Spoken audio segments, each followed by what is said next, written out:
The silver-winged astral craft didn't acknowledge the tarmac as home, but only a beginning and conclusion.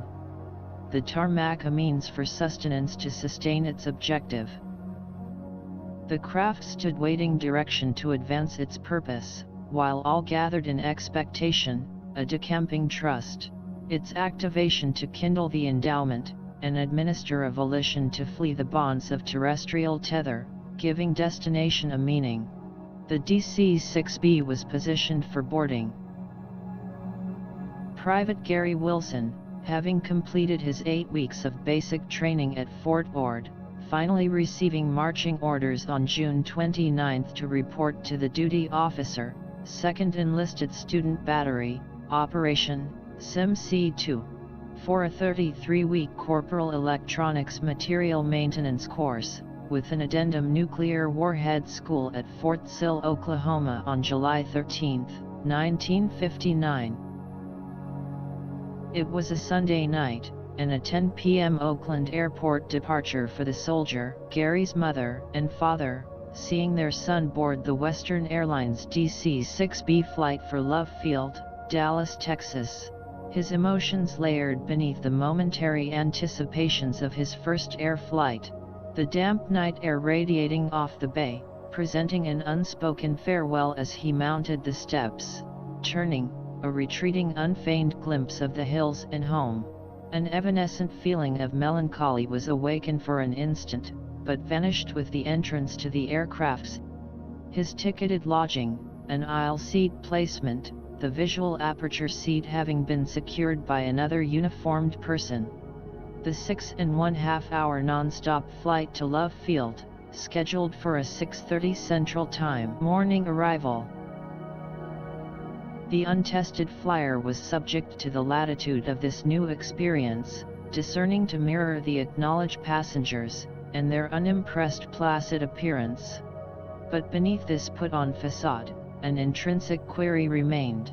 The dimmed lights and subtle drone of the 4 Pratt & Whitney engines provided a somnolence envelope, inducing a much-needed repose, which the young soldier indulged. Awakened with announcement of an approach to Love Field, an examination of his reservations, Gary discovering a 2-hour layover before embarking to Lawton, Oklahoma, and Fort Sill. Upon his debarkation, it was immediately apparent, the West Coast requirement of a winter green Class A dress uniform was not germane for this region of the country. All other Army uniformed were dressed in khaki, appropriate for the summer July heat. The winter uniform and top coat he carried was deriding, but the circumstance would have to prevail.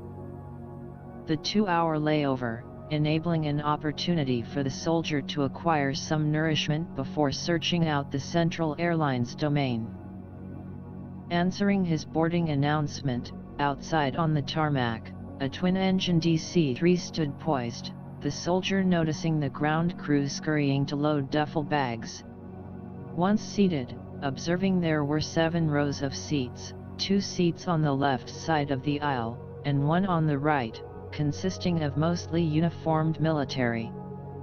A lone stewardess beginning to count heads and check seat belts as the craft began taxiing to the end of the runway. Gary very much conscious of this new experience, the DC-3 briefly halting. The throttle advanced, the engines bellowing at full RPM, the craft straining to be set free, then the releasing of the brakes, the transport sprinting forward, and with a thrust, lifted into the air. The soldier aware of a much different flight than the DC-6B. The first noticeable difference was the sound of the engines proclaiming their existence, the second was the heat and humidity of the cabin, and once airborne, noticing the close proximity of the ground.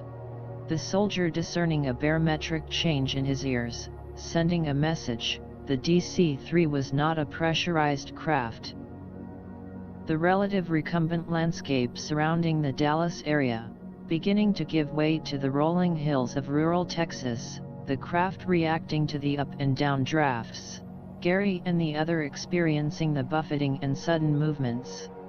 the stewardess attempting to provide a semblance of service to the attentive military onlookers, but was having difficulty keeping her balance with the motion of the plane, finally deciding the effort was in vain, returning to her seat at the rear of the craft. The DC-3 making its approach and descending to Lawton, Gary disembarking, entering the airport terminal building, joining the others that were Fort Sill bound. The agent behind the counter mentioning he had called base reception, and they were sending transportation. After a brief auditing of his orders at reception, Private Willson found he was the lone transport to the 2nd Enlisted Student Battery. The young soldier taking stock of the last 12 hours with mixed emotions, his leaving, the goodbyes, the flight to Oklahoma, but confident in his enlistment decision, and this new-found anchor in life, the Army.